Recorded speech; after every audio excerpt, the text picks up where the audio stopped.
Podcast? What is a podcast prenup? What the heck? Right away after this. And I left too much time.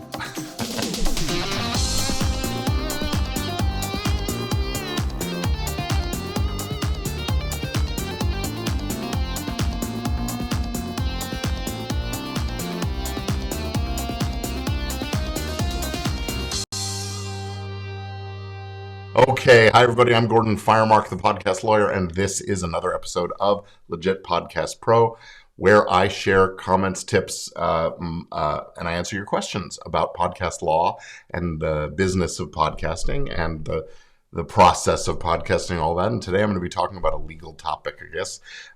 It's a reprise of the presentation I gave last week. That was late January at the Podfest Media Expo. Let me say, if you are not attending conferences and expos and things like that when you can, you're really missing out on some great opportunities, whether you're a podcaster, a YouTuber, a media creator of any kind. The podcasting, the conference community is where you're going to do the most rapid learning and great networking, meet good people. You'll meet people in the vendor side of the industries that you're working in. You'll meet people on the creator side. You'll meet audience members. And sharing ideas organically in that environment is so good for what you're doing. It will up the level of everything you do. And it's just downright fun. So please come and attend the kinds of conferences. I'm going to be speaking at another one in a couple weeks. Podcast Movements Evolutions is in Las Vegas in early March, and I'll be there for that, and leading a Legal Eagles panel, a view from the top, basically. So that's going to be pretty fun. All right, so the talk that I gave at Podfest was all about a podcast prenup, and I wanted to just get into it here because, when I'm talking to creatives, creative people, what I do is I help creative people achieve impact and influence and not get sidetracked or stalled by disputes and lawsuits. And basically, over the course of the 30 years or so that I have been practicing entertainment, media, and business law, I have learned an awful lot about what it takes to succeed. And the core premise of what I want to share is that the easiest way to protect yourself, your team, and your podcast is to get a podcast prenup in place to create clarity about the expectations and outcomes for when things come to an end, because they do.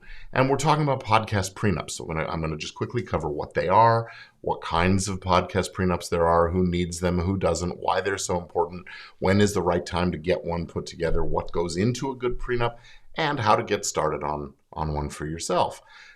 So let's just jump right in. So we're calling it a prenup, and that's short for a prenuptial agreement. A prenuptial agreement is a contract, a written contract entered into before marriage by the couple so that they can select and control the legal rights and what happens when the relationship ends. Relationships end. Sometimes the couple breaks up, sometimes someone dies, and that leaves open questions either way of who gets what, the house, the kids, the cars, the pets, who takes care of things, who continues on with things, and so on. It's the what if document. And businesses also use written agreements and documents and structures to figure out this same kind of thing. What happens if the founders split up or retire or die or what have you? And these things take on lots of different forms, but at their most basic, they're about setting out the rights and responsibilities of the parties. And a podcast prenup is basically the same thing. People are coming together to create something. And when you do that, you have this relationship, and eventually you're going to have to decide what happens to the things that they create, because relationships change, people change, priorities shift. Someone leaves or becomes sick or disabled or dies, and then what do you do? Are you absolutely certain you'll be able to continue? If you do, who gets the show title, the trademark? Who gets the episode content, those copyrights?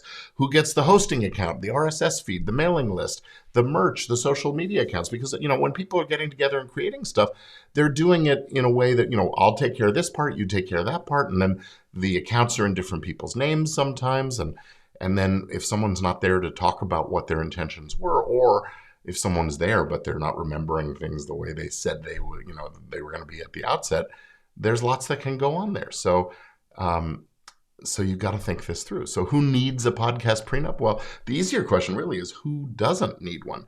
If you are doing a solo show, you're a lone wolf, nobody else ever touches your show, then there's no real need. You don't have to worry too much about this. But I'll say it does actually pay to make a plan for what happens when you're gone, right? If you're not able to do it, your audience may want some answers or information or, what's supposed to happen. So it makes sense to have some kind of a succession plan or an end of life plan for you, but also for your podcast. But what if you are a part of a team? If you have a co-host or writers or researchers or producers or editors or even guests on your show, you do need to think about this because authorship is ownership. Co-creation is co-authorship, and co-authorship is co-ownership. And even if that's what you want, shared equal co-ownership among your team, it makes sense to get that in writing so that there's proof. Because when things and people and circumstances change and someone dies or a spouse and kids are coming sniffing around, if you don't have it clear in writing, then we start to have to figure it out. And we're relying on, misinformation or misremembering and those kinds of things. And if you don't intend to share things equally, then it's even more important to get these things in writing. Because if you don't have those clear intentions documented, you're opening yourself up to ownership disputes. And I tell this story about the podcaster who started a podcast, actually started a whole podcast network of shows about television programs. And he and his co-hosts would watch the shows and then discuss the plot and what was going on and the characters and all that. And eventually one of his shows really took off. And he had different co-hosts for different episodes. But eventually one co-host emerged as the primary co-host. And that co-host emerged as sort of more of the leader. He was more in the driver's seat on the show. And the guy who founded the network was sort of in the backseat position, the sidekick. And eventually they got into a disagreement about how to monetize the show. One person wanted to do crowdfunded Patreon kind of stuff, and the other wanted to do ads and sponsorships. And they couldn't agree, and they're butting heads and fighting about it. And so eventually the host, the creator of the show and the network guy, he decides to be the bigger man. And he sends a text. He says, "Hey, listen, it's your show. We'll do it your way. I'm good." All that. Well, co-host takes this message as, "Hey, it's your show," meaning you own it. You can do with it as you want. Take it. And so what does he do? He takes it. He says, "I'm going to go off the network. I'm leaving. I'm done. You're out. It's my show now." And this led, of course, to the host of the network locking him out of the hosting accounts and things like that. And one of them's got the Facebook access, and one of them's got the email list, and so they're duking it out over this. It's a total control dispute, and also this ownership dispute. And they end up having to hire lawyers and having to fight over whose show is this. And I'll tell you, it was a 7, 8, 9 month long back and forth with the lawyers and and are we going to get involved in it? Is there going to be a lawsuit? This one, we didn't actually file any lawsuits, but I represented the owner of the network, and the other lawyer was representing the fellow who had been the co-host who was sort of taken over. And 7, 8, 9 months of duking it out and legal bills and all of that. And at the end of it all, nobody really is very happy about how things went. And these disputes can also arise not only about ownership, but just about who's in charge, who has final cut, editorial control, who chooses the topics, who chooses the guests. Does your guest get to tell you what to keep and what to cut from the show? And who's paying for things? Who's getting paid? How much? All of these disputes need to be dealt with, and addressing them in the form of a prenup is really important. Another story dealt with, it's more than 10 years ago now, but at the time, Adam Carolla was the most downloaded podcast of all. And he and his show had started after he had been relieved of his responsibilities with a radio show. His partners, or I should say his best friend a friend from childhood, and the friend's wife and Adam decided to get together and do this show, and there was never any agreement. Well, when things started going well and the show starts going well, Adam bristled at something and decided they're out. He went into the office and told the staff, those guys are leaving, so I'm the boss now, and They came in, found this out. They sued him for breach of an oral partnership agreement. So then again, they all got to fight for years and years over their respective interests in the podcast. Eventually it settles. But I'll tell you, the thing about settlement is everyone involved is settling. It's compromise. Almost never is anyone truly happy with the result, except maybe the lawyers who send out big bills at the end of it all and so on. And another reason why you need a chain of title is that, look, if you plan to sell your show, to join a network, to become exclusive on a particular platform, all of those kinds of deals require that you have clarity about who owns this thing. And having that laid out ahead of time will puts you in a position where you're ready to make those kind of deals. Because I'll tell you, buyers, networks, platforms, they don't want to wait around. You've got an opportunity when it's offered. But if you aren't ready, if you've got to go back and forth with your partners or your co-creators or whatever, then to figure out who owns it, who's signing this paperwork, it might be too late by the time you get it done. These kinds of delays, buyers just don't want to wait around for that kind of clarity. So when do you need a podcast prenup? Well, it's a prenup. So earlier is better. Before you really get started is when to do it. But if you haven't already done it and you've already started and you've got a team together, it's never too late. Do it whenever you can. There is something essentially a postnup agreement. So do it whenever you can. Sooner is better than later. Absolutely. And prenup is really just my little branding trademark shorthand for what it is we're doing. Really, the actual form of the agreement could be many, many things. Your release agreement that you use with your guest is the prenup there. And please, if you don't use a prenup with your guests, start. Start, please, okay? I want you to do it. If you go to podcastrelease.com, I have a free podcast guest release that I'd like you to use. I'll get into the topic on that another time somehow, but like I have a lot of other forms and things, you can go to podcastprenup.com and get a free release form. Podcastrelease.com to get a free form that you can use with your guests.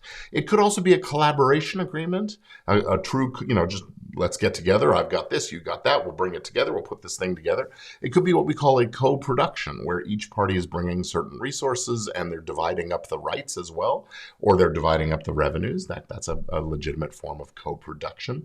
More often we talk about co-production when it's between companies or businesses, but it's really a collaboration or partnership between two entities for a specific limited purpose.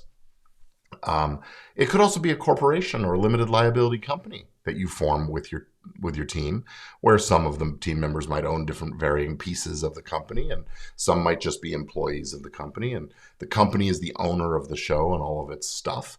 And it could also be an employment agreement with the host or the co-host or the editor or the writer, whatever. All forms of agreement can work. That what's important is getting something in writing that lays it out and sets those expectations properly. So what goes into a podcast prenup? Well, the usual things that you need in a contract in order to have definiteness of the terms. Who are the parties? What are they bringing to the equation? What are they bringing to the project? Are they contributing an idea, titles, brands, underlying raw material, equipment, know-how, labor, financing, money, right? Who's getting reimbursed for what? What are their responsibilities? Who's in charge? Who's supposed to do the different tasks? What are the limits, if any, on anybody's authority to do or bind the company or something like that?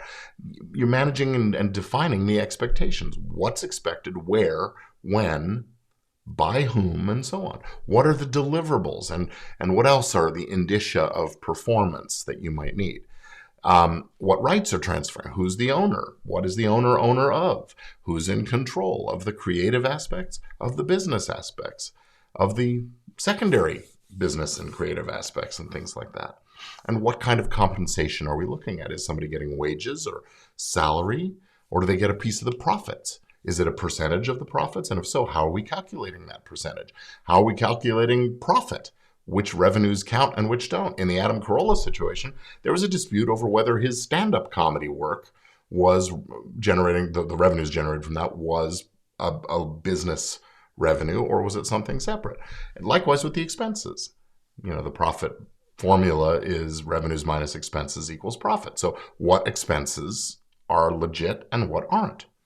Are we paying for the car? Are we paying for the apartment? Are we paying for the maid and the child care? All those kinds of things. Or maybe the compensation is in the form of, some kind of bonuses, or it's some combination of all these things.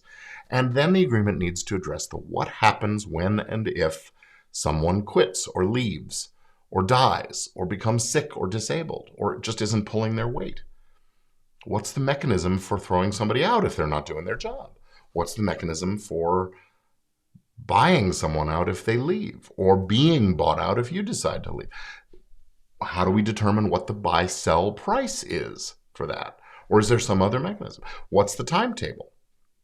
What do we do if there's a breach of the contract? Where do we go? What court or forum are we going to do the dispute resolution in? Are we going to go to arbitration or mediation? All of these things can and should be in your podcast prenup. And if someone is working for your show but isn't an owner or a collaborator, they're just an independent contractor, well, that should be in writing too. So you, not they, own the output of the work that they are doing for you. So how are you going to get this podcast prenup? Well, the key really is just getting started. Of course, you can hire a lawyer to draw up the paperwork for whatever structure you and they feel is best, or you could write it up yourself, and it doesn't have to be perfect. This is definitely an area where something is better than nothing. You don't want to leave this to the courts or a jury to decide on their own what you intended. So it's much better to get it down so they have something to go on and base their decision on. And there are templates out there. In fact, I offer a couple different forms on my site at podcastlawforms.com, which I've just put in the chat for those of you that are watching me live. Now, if you want to get started on this, all it really is figure out what you want and get it down on paper.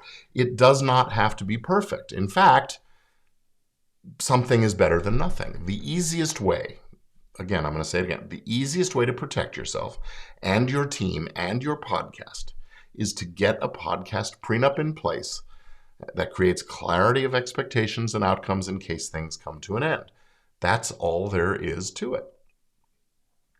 So that is basically it. Your next steps, if you want to get a podcast prenup in place, figure out for yourself what's ideal for you, the structure and the intention, and then talk it out with your team, and then get it down in writing and hash it out.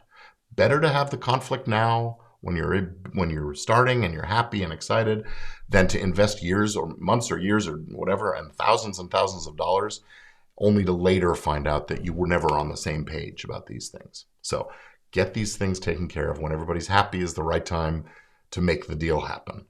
And I've put together a conversation guide, sort of a checklist that'll guide you in making some of the important decisions. And you can get that over at podcastprenup.com. So that's going to do it for this episode of the Legit Podcast Pro podcast. I'm Gordon Firemark, the podcast lawyer, and join me again next week. See me at we do this at Thursdays at 4 p.m. Pacific time, and then we publish the audio episode shortly thereafter. So that's it for this one. Thanks again for being here. I will talk to you really soon. Bye.